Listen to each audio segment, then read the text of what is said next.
When the internet began, bulletin board services, or BBS, became the first online communities of the so-called information superhighway. Using their phone lines, people logged in from all over America to talk about sports, games, movies, and on one BBS in particular, share their ghost stories. Over time, those communities all went dark, except for one lone server that continues to operate somewhere in an unknown part of Pennsylvania's Rust Belt. A relic of the 1990s, veiled in mystery, it is a digital archive of humanity's strangest encounters with the unknown, as told by the people who experienced them. My name is Brandon Schexnayder, and you are listening to Fear Daily.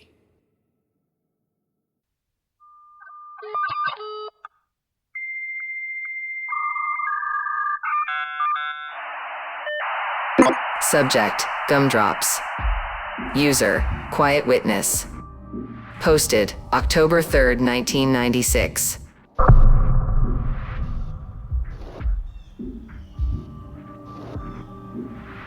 The parking lot was full of media vans this morning, a pack of blow-dried hairdos trying to get as close to the apartment building as the police cordon would allow. Word had spread quick. The Gumdrop killer strikes again. This time, he left behind more than his usual locked-door mystery. He left behind a living victim. Cops hated the whole Gumdrop killer name, so the fact it was their own fault is kind of funny.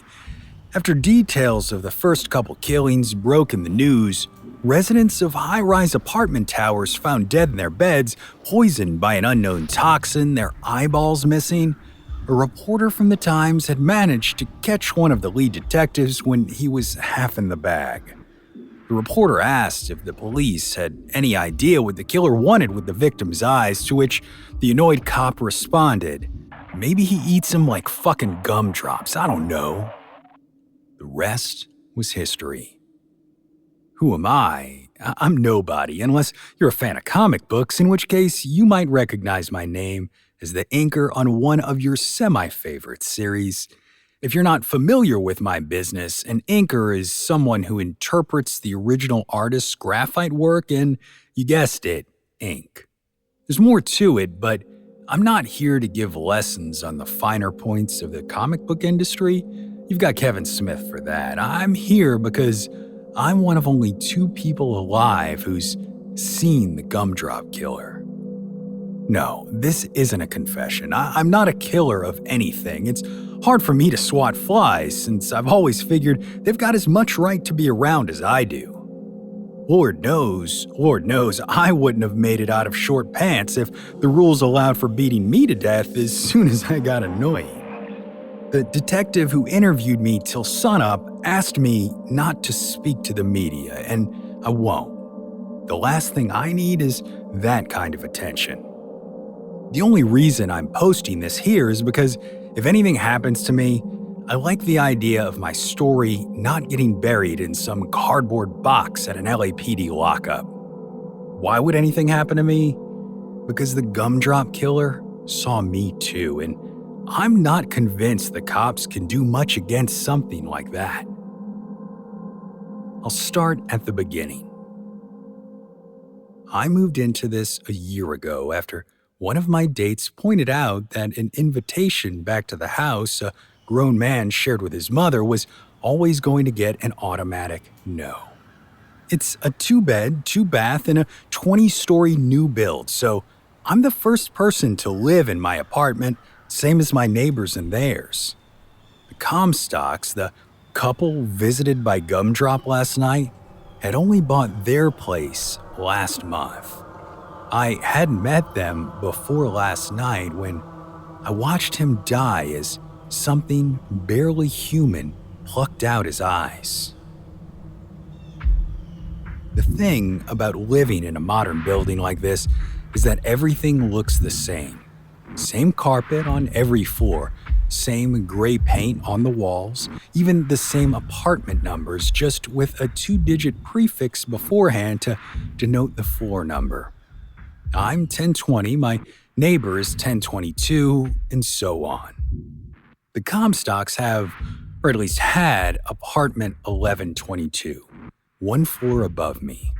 That's why, when I stumbled out of a cab into the lobby of our building last night and hit the button for 11 instead of 10, I didn't notice for a while.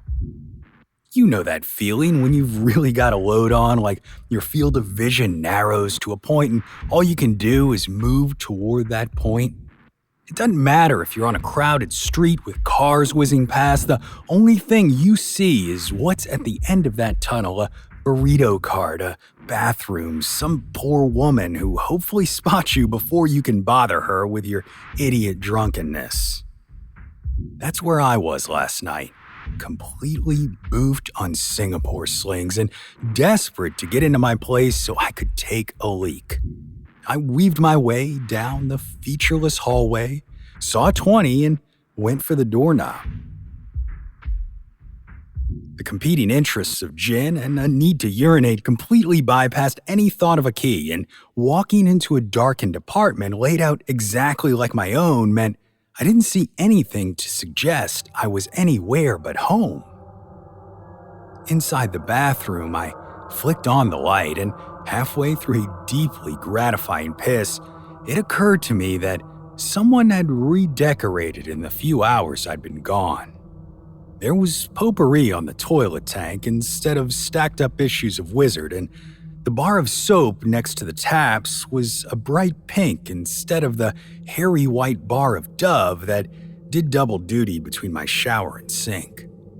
Nothing will cut through a gin fog like panic, and that's exactly what I felt in that moment. This wasn't my apartment. I had just broke and entered. Well, I didn't break anything, but I doubt the cops would be that discerning when they laid charges. My stream finally reduced to a trickle. I wondered about the etiquette of flushing while committing burglaries, and that's when I heard sounds coming from next door, the bedroom, going by the layout of my own home. First, I thought it was people fucking, so I listened a little more. It's been a while since I've had feminine company, but even drunk me knew that the process didn't sound like what I was hearing. It sounded like struggling, whimpering, and something else, something wet. Carefully, I stepped out of the bathroom, wincing at how long a shadow I was casting thanks to the bathroom light.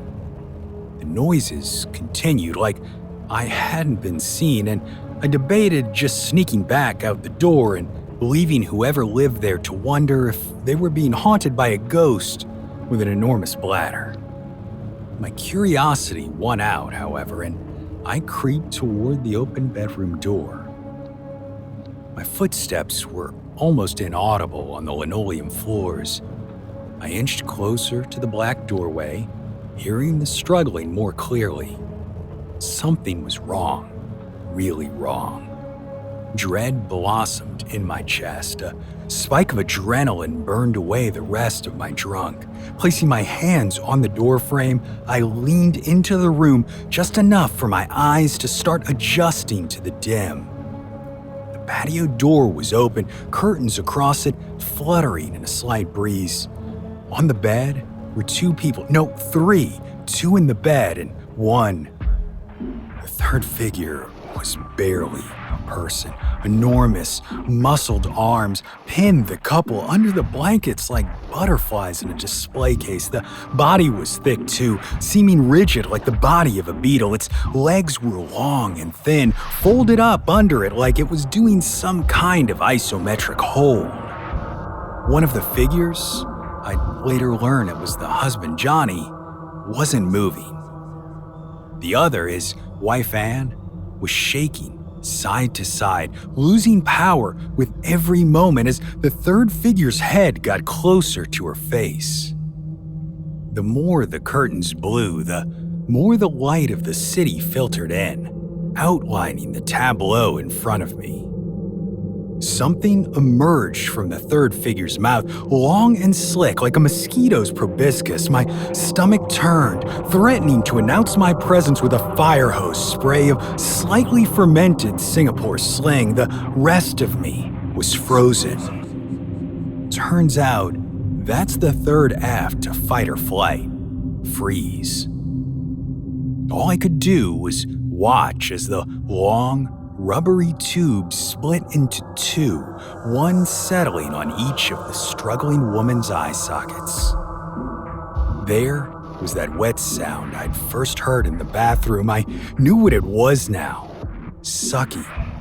The proboscis withdrew, tugging until the eyes popped right out, trailing long, thick cords of their own that could only be the optic nerves. The figure withdrew the proboscis quickly, snapping the stalks and sucking the stolen treats into its own mouth. I heard them popping wetly as it chewed. Oh, I thought dumbly, that's the gumdrop killer. Hey, that cop was right after all. Having that conscious thought brought me back to my body, and the first thing I did was scream. Gumdrop's head snapped in my direction, his eyes a bright silver in the dark. I reacted by turning to run at the same time as I vomited what must have been a bright red fountain of pineapple juice, gin, and Benedictine across the wall in front of me. Out of the corner of my eye, I saw Gumdrop throw himself on the floor, landing on his powerful arms.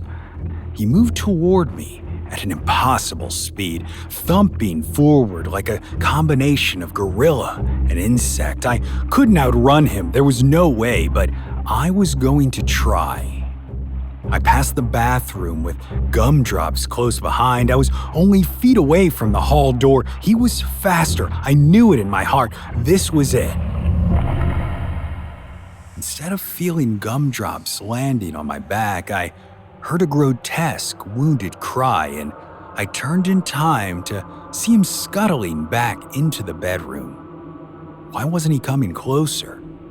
It only took me a moment to figure it out. The shaft of light cast from the bathroom cut the hallway in half, his half and mine. Did he not like the light? He was still there, hiding in the dark. I could hear him breathing. To test my theory, I reached behind me, fumbling for the handle as I kept my eyes on the bedroom doorway. When I found the door latch, I pressed down and pulled it open, brightness pouring in from the overlit hallway, pushing the darkness further back. For an instant, I saw Gumdrop's face, and it's gonna haunt me until my dying day. If his figure had barely been that of a person, his face was barely that of a man, pale, blotchy, shot through with blue veins, his silver eyes full of a deep hate I'd never known before. Another roar followed by more frantic thumping and what sounded like one of the curtains being ripped down. People were coming out of their apartments now, drawn by the war cries next door. The cops were not far behind, and I was held on suspicion for a couple of hours.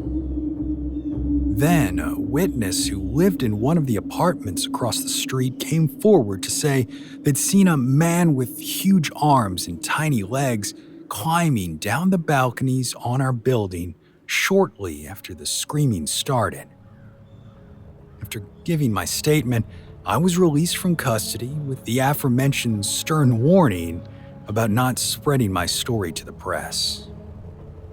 All the cops would tell me about Ann Comstock is that she survived the attack and had a crazy story about a monster kissing her husband before sucking out his eyes. My guess is it wasn't a kiss. I'd bet next month's paycheck on the creature using that proboscis to inject something like a paralytic agent into his victims so he can take their eyes and whatever else it is he does to them. Something he didn't get a chance to finish with Anne because I'd wandered into the wrong apartment. Now, the big question is, Does Gumdrops know which apartment is the right one? And is he gonna come back before I can move?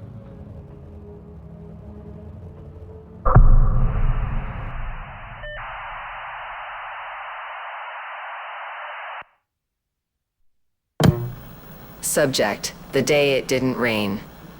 User: Illinois Dad Guy. Posted May 23, 1997.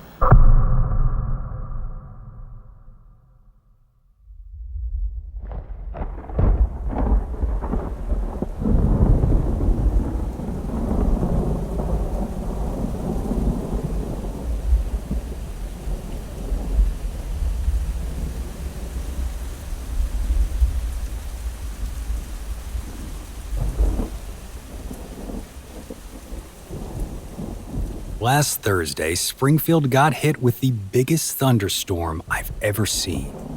It had to have started sometime around lunch because when the first big peal of thunder brought my head up from payroll, there was no one else in the office. Our company occupies the third floor of the Hampton building, and my desk is along the floor-to-ceiling windows with an expansive view of an industrial park, and past that, all the cornfields a guy could want. When I looked up on Thursday, ugly black thunderheads were moving towards us from the north. There hadn't been anything about a storm in the forecast, I thought, but then that's the weatherman for you. Our youngest son, Thad, had been dealing with an ear infection all night, and consequently, there hadn't been time for either me or Shelley to make my lunch before I left for work. If I was going to get something to eat and beat the rain, I'd have to run out to either the Arby's or Noggles nearby and do it fast. Quickly, I pushed back from my desk and pulled on my jacket. The elevators were out again, so I double-timed it down the stairs, not seeing a single other person the entire way. Outside on the sidewalk, the air was heavy with ozone. That storm was gonna be a big one. Noggles was nominally closer than Arby's, so I turned left out of the building lobby and started speed walking. The glass frontages of the office park reflected heavy clouds bearing down. The air was muggy and still, like the whole town was in a bell jar. The click of the traffic light was dull and muted, but as I crossed the street a block away from Noggles, that was all I heard. No traffic, no pedestrians, nothing.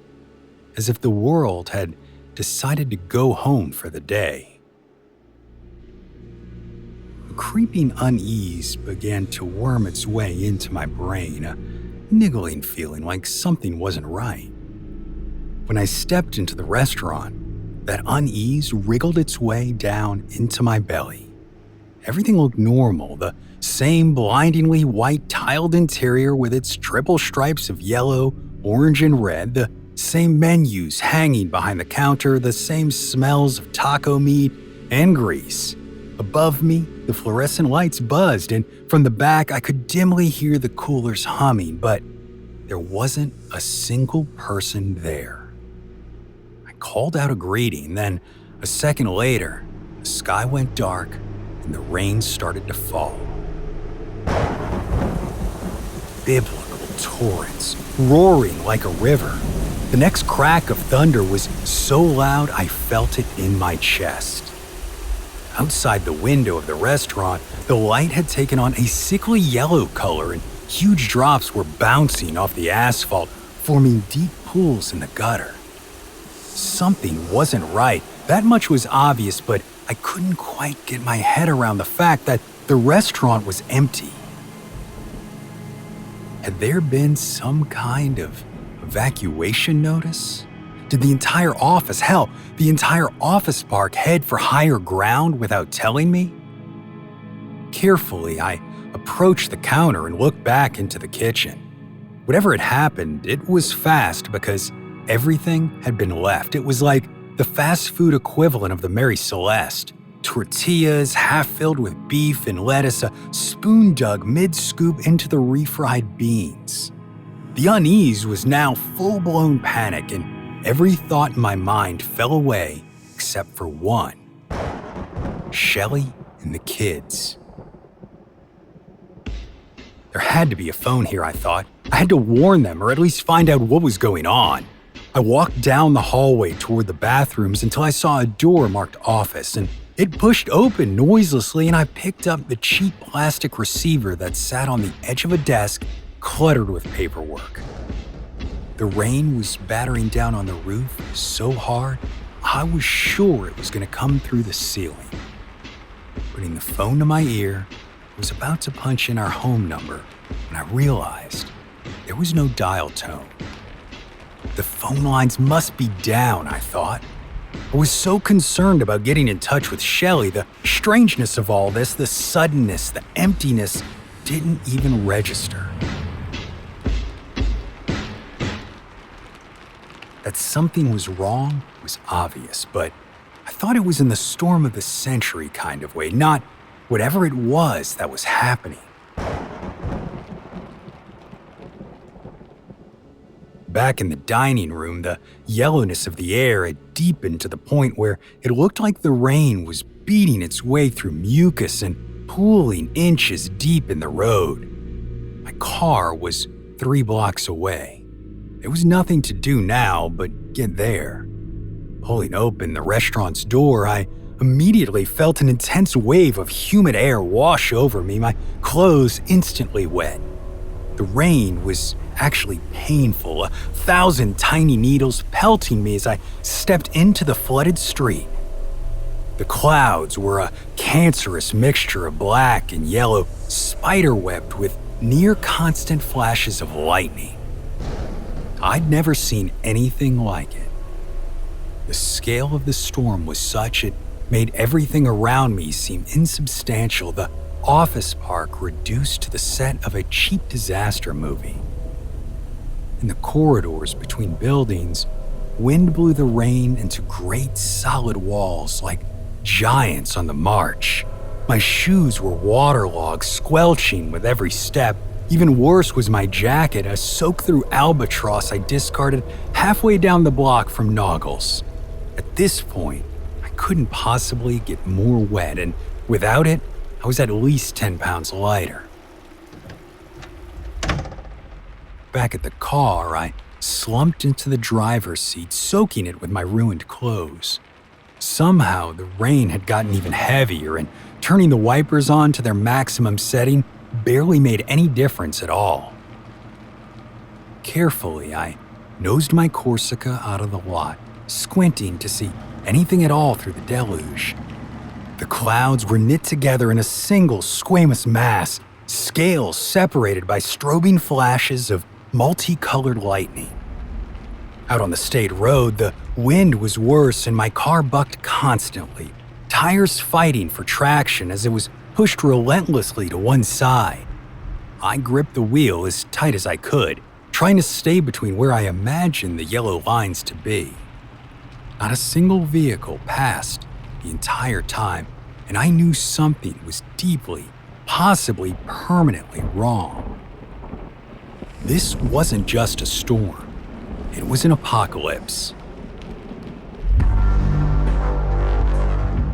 I wasn't sure there was anywhere safe to take my family. I just knew I needed to get to them. A burst of static from the radio startled me enough. I let go of the wheel just for a moment, but it was long enough. The world spun, and I felt the tires lose traction as the car began to hydroplane. I retook control of the wheel and pulled my foot off the accelerator, gently tapping the brake. It didn't help, and the car whipped out of control. I closed my eyes and tensed, waiting for a collision with either oncoming traffic or the guardrail, but neither happened. Instead, I opened my eyes to bright sunshine and wide-open cornfields.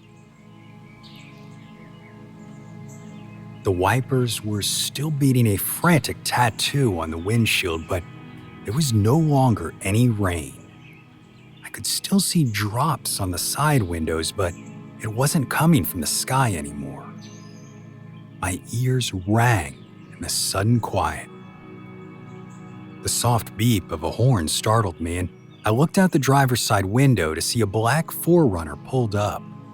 The driver was a woman I vaguely recognized as a cashier from one of the local supermarkets, and she was saying something I couldn't make out, so I rolled down my window.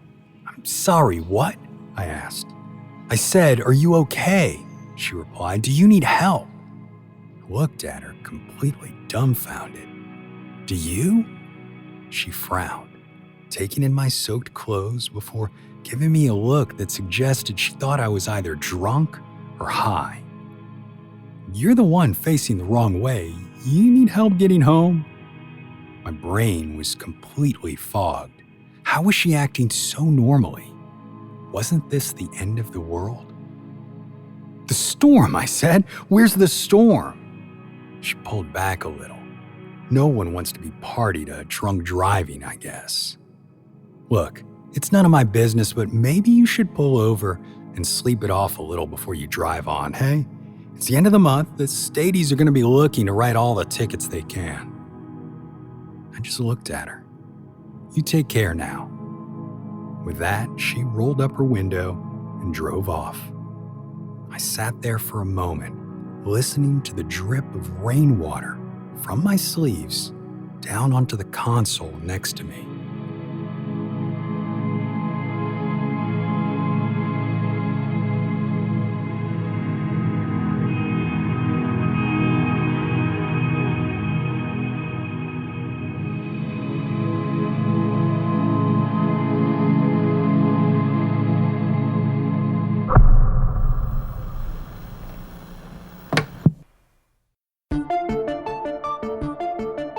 Fear Daily is an independent podcast hosted by Brandon Schexnayder and written by Brennan Storr, with Joanna Smith serving as the consulting editor, audio production by Rachel Boyd, and sound design by Southern Gothic Media.